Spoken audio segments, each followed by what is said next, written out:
बिस्मिल्लाहिर्रहमानिर्रहीम। अस्सलाम वालेकुम नाज़रीन। पॉडकास्ट स्पोर्ट्स गपशप विद जुनैद खलील नैनीताल वाला, इसके साथ मैं हूं आपका मेज़बान डॉक्टर बुलंद इकबाल। मेरे साथ मौजूद हैं group managing director मेडिकैम group of companies और वेटरन क्रिकेटर जनाब जुनैद खलील नैनीताल वाला। अस्सलाम वालेकुम। वालेकुम सर खुशामदीद कहते हैं। Thank you. बहुत बहुत शुक्रिया प्रोग्राम के लिए वक्त निकाला। नाज़रीन, आज के प्रोग्राम में हम बात करने जा रहे हैं पाकिस्तान की 3 मुल्की जो सह फरीकी टूर्नामेंट हुआ यूएई में। पाकिस्तान ने बासानी इसमें जो है फ़तह हासिल की, अफ़गानिस्तान को हराया। अफ़गानिस्तान की टीम जिसे कहा ही जाता है कि T20 की ऐसी टीम है जो किसी भी दिन कोई भी अपसेट कर सकती है, और हमने ये देखा कि इस ट्राई सीरीज़ में पाकिस्तान ने ये फ़तह बहुत बासानी हासिल की। यानी 141 रन्स के जवाब में अफ़गानिस्तान की पूरी टीम 66 रन्स पे आउट हो गई। सबसे अहम बात इस मैच की ये थी कि 2 स्पिनर्स पाकिस्तान ने खिलाए, और मोहम्मद नवाज़ की जो विकेटें लेना है, उनके रन्स स्कोर करना, तो no doubt it was an allrounder performance. बल्कि ऑलराउंड से ज़्यादा बॉलिंग की तो बहुत ही ज़बरदस्त परफॉर्मेंस रही। इस पर हम बात करेंगे। आगाज़ करते हैं जुनैद साहब से। सर, मुझे बताइएगा कि क्या समझते हैं अब पाकिस्तान का थोड़ा मोराल बूस्टअप हुआ है आफ्टर विनिंग फ्रॉम अफ़गानिस्तान, जो कि चले हम ये तो नहीं कहते कि कोई बहुत आउट क्लास टीम है, लेकिन अपनी एक स्टैंडिंग सर, एक पोजीशन रखती है। देखिए, टीम तो अफगानिस्तान अच्छी है, खासतौर पे T20 फॉर्मेट के अंदर, और उन्होंने बेसिकली प्रूव भी किया हुआ है। और इनफैक्ट अगर हम उनकी लाइनअप देखें तो हमेशा से डिस्कस करते हुए आ रहे हैं कि उनको जो बेसिक एडवांटेज है, जो उनका नेचर भी है, द नेचर ऑफ क्रिकेट भी है, जो T20 उनको सूट करता है। इसके ऊपर अगर आप सीरीज से पहले थोड़ा सा वो देखें तो ये वो अफगानिस्तान के जो ना मोस्टली जो इंटरनेशनल प्लेयर्स हैं, जो CPL भी खेल रहे हैं, जो IPL से भी जो ना वो खेल कर आए हैं, और एशियन क्रिकेट के अंदर they have a very good reputation. Her league के अंदर जो ना वो पार्टिसिपेट करते हैं। इवन PSL के अंदर भी अफगानिस्तान प्लेयर्स जो ना बहुत एक्टिवली जो ना पार्टिसिपेट करते हैं। And I think they are the only team जिसके जो प्लेयर्स हैं वो पूरी तमाम लीग्स के अंदर बहुत एक्टिवली जो ना हर जगह पर नजर आते हैं। So for them T20 is one of the biggest format for them. क्योंकि उनकी इंटरनेशनल क्रिकेट बहुत ज़्यादा नहीं होती, तो सारी लीग प्रेफर करती है कि हम अफगानी प्लेयर्स को जो ना वो हायर कर लें, और बेसिकली उन्हीं के साथ जो ना वो बेसिकली अपना कॉम्बिनेशन जो ना बनाए, विच इज़ नॉट बैड। और प्लस उन्होंने इंटरनेशनल लेवल के ऊपर और इवन लीग्स लेवल के ऊपर भी अपने आप को जो ना प्रूव किया हुआ है। Spinning track, one of the best spinners, good allrounders. और टूर्नामेंट शुरू होने से पहले जब डिस्कस किया जाता था कि जो उनको हाइप दी गई थी कि जो एशिया की नंबर 2 टीम, एशिया की नंबर 2 टीम, मे भी ठीक भी हो, क्योंकि लास्ट वर्ल्ड कप का जो ना सेमीफाइनल उन्होंने खेला था, पाकिस्तान अनफॉर्चुनेटली खेल नहीं पाया था due to their own lack of performance. तो ये टूर्नामेंट में आने से पहले उनका मॉरल पाकिस्तान के मॉरल से बहुत ज़्यादा जो ना वो हाई था, और फेवर भी कर रहा था, क्योंकि एक ज़माने के अंदर शारजा जो ना वो उनका होम डोमेस्टिक जो ना वो ग्राउंड भी हुआ करता था। सारी प्रैक्टिस उन्होंने वही की है।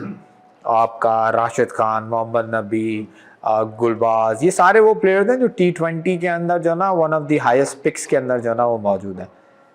फिर टूर्नामेंट शुरू हुआ, पहला मैच हुआ, वहाँ पर पाकिस्तान को लीस्ट फेवरेट करार दिया गया, और वहाँ जिस तरीके से वो जीते, वहाँ से उन्होंने जो ना वो कमबैक की। उसके बाद हमने मीडिया देखा, सेकंड मैच हुआ, थर्ड मैच में पाकिस्तान अनफॉर्चुनेटली अफगानिस्तान से फिर हार गया। And I think that was an experiment. Salman Ali Agha ने टॉस जीतकर पहले फील्डिंग की। नॉर्मली अगर वो मैच जीतने के लिए जाता तो शायद पहले जीतकर टॉस जीतकर बैटिंग भी कर लेता, लेकिन उसने जो ना एक एक्सपेरिमेंट किया, और वहाँ पर हम मैच जो ना वो हार गए।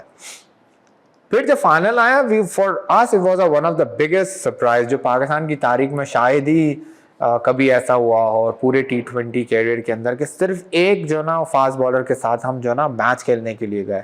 मोहम्मद नवाज, साइम अयूब, अबरार अहमद, सुफियान मुकीम, उसके अलावा सलमान अली आज़म खुद। बिल्कुल। अब हमारे पास इतने जो ना स्पिनर्स मौजूद थे, उसके बावजूद जो ना हमने सिर्फ और सिर्फ एक फास्ट बॉलर और एक ऑलराउंडर जो ना फ़हीम अशरफ के नाम के ऊपर जो ना वो हमने जो ना उनको खिलाया। For me was a very big surprise, जो नॉर्मली पाकिस्तान की हिस्ट्री में ऐसा नहीं होता था। कोई भी कप्तान इतना बड़ा जो ना वो गैम्बल नहीं खेला करता था, but here the gamble pays. अगर हमने कल का मैच देखा हो और उसके अंदर हमने जिस तरह का टर्न शारजा में देखा हो, तो ऐसा लग रहा था कि जी it was a perfect spinning track, और अफगानिस्तान को हमसे बहुत ज़्यादा एडवांटेज जो ना हासिल था, क्योंकि they have one of the best and where experience spin lineup. बट जिस तरीके से हमारे बैट्समैनों ने छोटी छोटी 25-30 25-30 15-20 रन की जो ना इनिंग्स खेली, जिससे हम स्कोर जो ना 140 रन के पास जाने गए, फर्स्ट हाफ में तो हमें ऐसा लग रहा था कि this score is not enough, पर जिस तक पाकिस्तान ने बॉलिंग कराना शुरू की तो हमें अंदाज़ा हुआ कि 140 जो है ना वो बड़ा स्कोर जो है ना वो पाकिस्तान जो है ना वो मार गया। और जिस तरीके से फिर बॉलिंग और जिस तरीके से आपका नवाज ने 5 विकेटें जो ना हासिल किए, and I think it was an outstanding performance for a whole Pakistan and whole Pakistan team. हमें कहा जा रहा था कि बाबर आजम नहीं है, रिजवान नहीं है, हमारे लिए ये टूर्नामेंट जीतना जो ना ऑलमोस्ट मुश्किल होगा। बट जिस तरीके से हमने ये टूर्नामेंट जीता और आगे से एशिया कप के अंदर जिस तरीके से हम अपनी रेपुटेशन लेकर जा रहे हैं, and I think right now India भी जो ना थोड़ा सा तो डरा हुआ होगा कि जो पाकिस्तान की जो ना परफॉर्मेंस है, और Pakistan is always known as an unpredictable team. I hope same यही जो ना परफॉर्मेंस हम एशिया कप में जो ना दोहराएं। सर क्या मार्का हक के बाद भारत को पाकिस्तान से मजीद डर बढ़ गया है, क्योंकि हम एक जंग जीते और जिस तरीके से इंडिया को हराया, इसका कोई असर क्रिकेट पे पड़ता देख रहे हैं? नहीं, आई डोंट थिंक सो। देखिए क्रिकेट अलग चीज़ है, वो अलग सिस्टम है, और आपका और इनकी और please live in a realistic. उनकी क्रिकेट हमारी क्रिकेट से बहुत बड़ी है। अगर आप उनकी क्रिकेट देखें और उनकी लीग्स देखें और उनके प्लेयर्स देखें तो हमारे प्लेयर्स से बहुत बड़ा चंक जो ना वो बेसिकली जो ना वो कैरी करते हैं। उनकी बेंचेस देखें, उनके बेंच पे वो प्लेयर्स बैठे हुए हैं जो शायद अगर पाकिस्तान में बैठे होते तो हम 4 टीमें बना के जो ना पाकिस्तान में खेल रहे होते हैं। सेम जो उनके प्लेयर्स रिटायर हुए हैं, विराट कोहली, रोहित शर्मा T20 के अंदर, शायद अगर आज भी होते हैं तो आज भी जो है ना वो पाकिस्तान के अंदर जो है ना वो खेल रहे होते हैं। तो their bench is like they prepared everything, और वो बहुत अच्छे तरीके से जो है ना वो अपनी क्रिकेट को आके लेके जा रहे हैं। और उनका फोकस जो है ना 1 और 2 टूर्नामेंट्स खेलना नहीं है, उनका फोकस टोटल जो है ना आपका इंटरनेशनल क्रिकेट, अपनी इंटरनेशनल क्रिकेट को इम्प्रूव करना है। और हम देख रहे हैं जिस तरीके से उन्होंने, एक ज़माना होता था कि हम सिर्फ और सिर्फ ऑस्ट्रेलिया से जो है ना सोचा करते थे कि यार यही डोमिनेट करते हैं। फिर एक ज़माना है कि इंग्लैंड ने वाइट बॉल क्रिकेट को जो है ना डोमिनेट करना शुरू किया। And I think right now Australia and India they are the 2 teams जो बेसिकली कंटिन्यू जो ना वाइट बॉल क्रिकेट जो ना वो डोमिनेट कर रही है। इनफैक्ट रेड बॉल क्रिकेट में भी they are not bad, but comparatively white ball cricket तो 100% जो ना वो डोमिनेट कर रही है। ना वो अपने सीनियर्स के ऊपर रिलाई करती है, ना सीनियर को ओवर एक्सटेंड करती है, ना ही जो ना मतलब प्लेयर पावर जो ना पैदा होने देती है, ना ही किसी स्टार की जो ना रिस्पेक्ट नहीं करती, they give the proper time. और ना ही ऐसा है कि जी किसी स्टार को जो ना वो साइड में कर दिया जाता है, ना ही उनकी नॉन परफॉर्मेंस के ऊपर ज़बरदस्ती उनको टीम में लाया जाता है और उनका मीडिया उनको बार बार रिकॉल किया जाता है कि जैसे हमारे यहाँ लाओ रिजवान को, लाओ बाबर आजम को। और अगेन देखा जाए रिजवान और बाबर के होते हुए हमने एक भी टूर्नामेंट नहीं जीता। अच्छा सर, अफ़गानिस्तान या एशियन टीम्स के बारे में कहा जाता है कि ठीक है जी स्पिनर्स से ज़्यादा फ़ायदा होता है। आप समझते हैं कि क्या इसी स्ट्रेटजी के तहत एशिया कप में जाना चाहिए, या वी नीड टू हैव 1 और 2 मोर पेसर्स जिनके ज़रिए जो है ना हम प्रेशर भी क्रिएट करें? देखिए बेंच के ऊपर जो ना हारिस रऊफ बैठे हुए हैं, बेंच के ऊपर हसन जो ना अली बैठे हुए हैं, बेंच के ऊपर जो ना आपके सलमान मिर्ज़ा जो ना वो बैठे हुए हैं।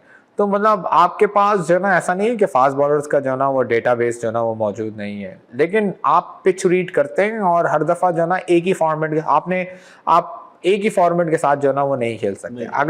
अगर लेट्स से कि अगर हम लास्ट मैच देखें जिसके अंदर पाकिस्तान ने जो ना इतने सारे स्पिनर्स जो ना वो खिला लिए, वो ज़रूरत थी ना। उन्होंने देखा अबरार ने किस तरह की बॉलिंग की, हसन ने, मोहम्मद नवाज ने किस किस्म की बॉलिंग की, चले सुफियान मुकीम का जो ना जो उन्होंने टाइम रखा हुआ है वो बिल्कुल डिफरेंट तरीके से रखा हुआ है। उसने किस तरीके से साइम अयूब ने किस तरीके से जो ना वो बॉलिंग की। तो ओवरऑल फिर आप देखें, आप पिच रीड करना सीखें। और आई थिंक सलमान अली आगा ने जिस तरीके से पिच रीड करके टीम फॉर्मेट की, आई थिंक मेरे अपने ख्याल के मुताबिक मैच सलमान अली आगा की पिच रीड करने से ही जो ना वो डिफरेंस आया। और हमने यही देखा कि अफगानिस्तान ने जो गलती की, क्योंकि वो कंटिन्यू अपने फास्ट बॉलर को जो ना वो कंटिन्यू करते रहे, जहां पर स्कोर 140 रन का जो ना उनके ऊपर पड़ गया। That's basically the difference. ठीक सर, मज़ीद आपसे गुफ्तगू करेंगे और ये भी जानेंगे कि आगे पाकिस्तान को किस तरह अपनी स्ट्रैटेजी बनानी चाहिए। लेकिन नाज़रीन एक छोटा सा वक्फा लेते हैं, वक्फे के बाद दोबारा भी खिदमत में हाजिर होते हैं। देखते रहिए पॉडकास्ट स्पोर्ट्स गपशप विद जुनैद खलील नैनीताल वाला।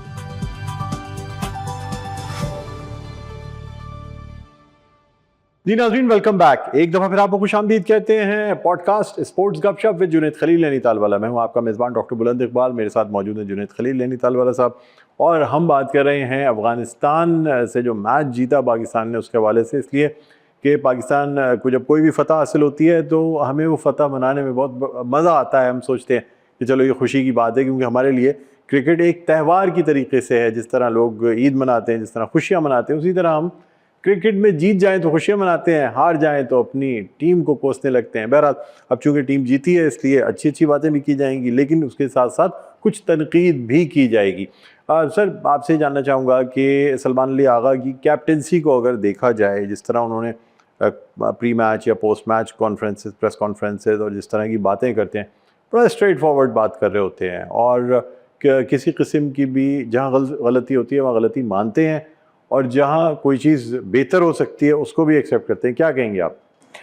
देखिए, until and unless Pakistan team जो है ना वो जीत रही है तो कप्तान की बहुत सारी जो है ना खामियां जो है ना वो कवर हो रही हैं।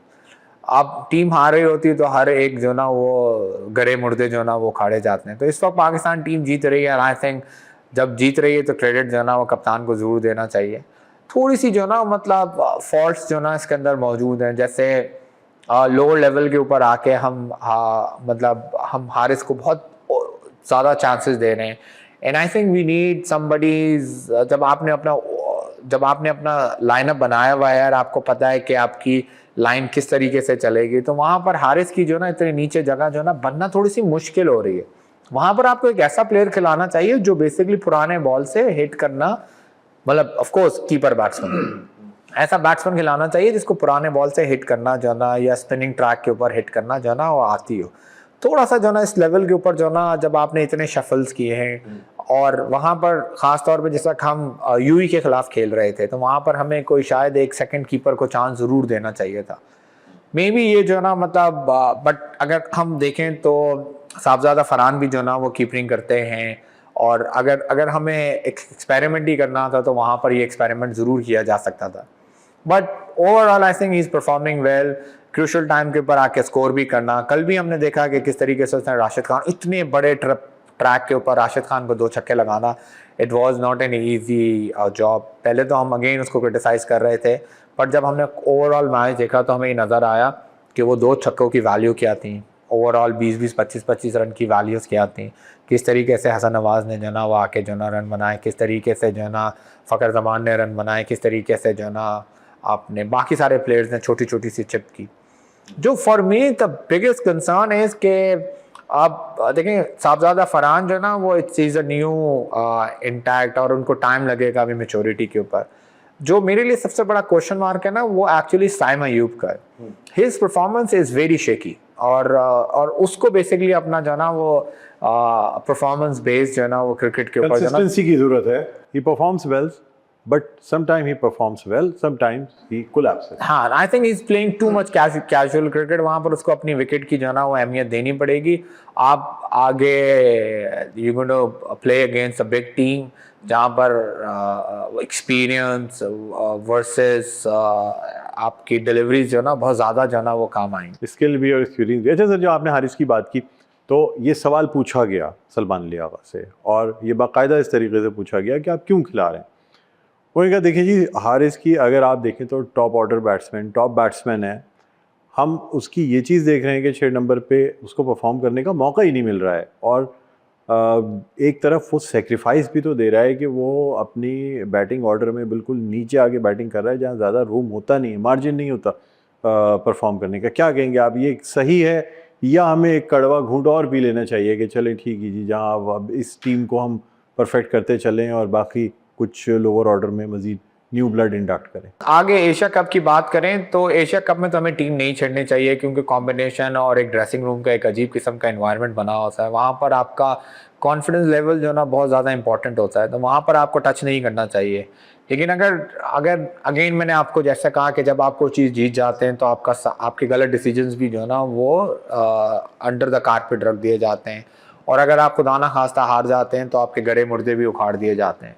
अगर if this is a justification तो फ़हीम अशरफ को तो उससे भी नीचे जाना जगह मिल रही है, और जिस तरीके से फ़हीम अशरफ ने परफॉर्म किया पूरे टूर्नामेंट में, आई थिंक ही वाज अनहाईलाइटेड। अगर हम पहला मैच देखें 8-9 बॉलों पे 21-22 रन, कल का हम मैच देखें अगेन जो ना वो 4 या 5 बॉलों पे 12-13 रन। और अगर हम इसी को कंपेयर करें हारिस से, तो आप हारिस को पूरा जो ना वो टूर्नामेंट के अंदर एनालाइज कर लें, और बॉल जगह फ़हीम अशरफ की हारिस की बड़ी ही बात बन रही है। फिर इसी तरीके से हम नवाज़ को देखें, कि वो भी जो है ना मतलब वो भी ऐसा नहीं था कि उसको भी वही मौका मिला जो हारिस को मिला, उसने सर परफॉर्म भी किया, उसने भी वो परफॉर्म किया। तो आप जो है ना मतलब just to give this justification के वो ऊपर का बैट्समैन है, अगर देखें this is not an Haris team, this is Pakistan team and Haris is not bigger than Pakistan. तो अगर आपको ऐसा लगता है कि आपके पास wicket keeper batsman lower order के ऊपर आपका मौजूद है और आपको वहां पर खिलाना है, तो जबरदस्ती आप जो है ना उन लोगों को एडजस्ट ना करें जो बेसिकली लोअर ऑर्डर पे नहीं खेल सकते। आप उसकी जगह सेक्रीफाइस ना करें, आप उसको वहीं के वहीं रहने दें, उसकी जगह उन लड़कों को खिलाएं जो लोअर ऑर्डर पे खेल सकते। ये नहीं, आप भी कहने का मकसद ये है कि जिस ऑर्डर का जो बैट्समैन है अगर वो दूसरे बैट्समैन के हिसाब से मैरिट पे नहीं है तो फिर ड्रॉप कर दें, वो बेहतर है। लेकिन अपर ऑर्डर के बैट्समैन को लोअर ऑर्डर पे खिलाना कोई कामयाबी नहीं। अब आप एग्जांपल लें, जैसे शाइन जो है ना वो आपका फास्ट बॉलर है, अब आपके पास फास्ट बॉलर की जगह नहीं मिल रही थी, शाइन स्लो डिलीवरीज भी करा सकता है, तो आप उसको ये नहीं कहेंगे कि खड़े होकर तुम स्पिनर की जगह के ऊपर आ जाओ। तो I think that's a wrong justification. अगर वो नहीं खेल सकता, वो वहां पर परफॉर्म नहीं कर सकता, we already seen he is unable to perform, तो आप उसकी रिप्लेसमेंट ऐसी प्लेयर से लेकर आए जो लोअर ऑर्डर के ऊपर कीपर बैट्समैन हो और जो परफॉर्म करने के काबिल और कवर कर सके। बट एशिया कप में आप इसी को कंटिन्यू करें क्योंकि टीम कॉम्बिनेशन तोड़ना जो है ना वो इट्स नॉट, इस वक्त सही नहीं है टीम कॉम्बिनेशन तोड़ना। सर अब ये बताएं कि अब क्या बाबर आजम और मोहम्मद रिजवान T20 से हिस्ट्री का हिस्सा बन गए, तारीख में याद किए जाएंगे या वापस आने? देखिए पाकिस्तान के अंदर वापसी तो किसी की भी जो है ना वो मुमकिन है, बट आई थिंक हमें फिलहाल जो है ना उनको भूल जाना चाहिए। उनकी जगह हमारी T20 के अंदर बिल्कुल नहीं बनती। और बेसिकली अगर अगर अगर आप बेसिक पोजीशन देखें और बेसिक सिस्टम देखें तो वो उसके अंदर उनको आप किस जगह के ऊपर खिलाएंगे? रिजवान 7वें 8वें नंबर पे आके बैटिंग करेगा नहीं, और करेगा तो वही आपको जो ना मतलब प्रॉब्लम यही आएगी कि लोअर ऑर्डर नहीं है, उसको ये नहीं आता, उसको फलाना नहीं आता। बाबर आजम भी ऐसा नहीं है, जैसे वो टीम में एंटर होंगे वो मैक्सिमम वन डाउन खेलने के लिए आ जाएंगे। वन डाउन खेलने के लिए अगर आपने रिप्लेसमेंट लेनी ही है तो आप फकर को बाहर बिठाएंगे। अगर मुझसे पूछा जाए कि बाबर आजम और फकर की जगह पर अगर आपने किसी एक को सेलेक्ट करना ही है तो फकर इज अ बेटर ऑप्शन। और हमने देखा भी कि इवन उसने पूरे टूर्नामेंट में छोटे छोटे से कैमियो भी दिया और एक जगह पर जहां पर टीम फंसी वहां पर 60-70 रन भी उसने आके बनाए। तो overall I don't think so कि उनकी किसी किस्म की जगह बनती है। There are an outstanding players no doubt, but not in a T20 format. T20 के अंदर आप इनको रहने दें, इनके पास वनडे है, इनके पास टेस्ट क्रिकेट है, वो खेलें आराम से। सर PSL में आके फिर परफॉर्म करते हैं तो फिर क्या करेंगे? लेकिन PSL के ऊपर आके भी वो ऊपर के ऊपर आके खेल रहे हैं ना, PSL के ऊपर अगर वो ऊपर आके खेल रहे हैं PSL के अंदर, उनसे बेहतर लोग परफॉर्मर हैं। Strike rate versus match winning inning. अब बाबर आजम की अगर आप देखें, strike rate is a question mark, he himself making a run, team हार रही है। और अगर आप रिजवान को देखें, अगर या तो आप उनको उस हिसाब से जो ना वो एडजस्ट करें, और अगर आप करंट सिनेरियो पे देखें तो आप किसको कुर्बान करेंगे?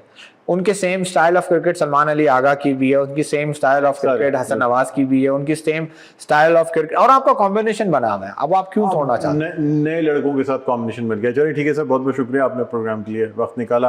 नाज़रीन, आज का हमारा ये पॉडकास्ट जो है अपने अख्तिताम पर पहुँचता है। हम ये पॉडकास्ट हफ्ते और इतवार यानी आज और कल शाम 6:30 बजे पेश करते हैं। उम्मीद करते हैं आपको ये प्रोग्राम पसंद आया होगा। जनाब जुनैद खलील नैनीताल वाला और मुझे डॉक्टर बुलंद इकबाल को इजाज़त दीजिए। अपना बहुत ख्याल रखिएगा। अल्लाह हाफ़िज़।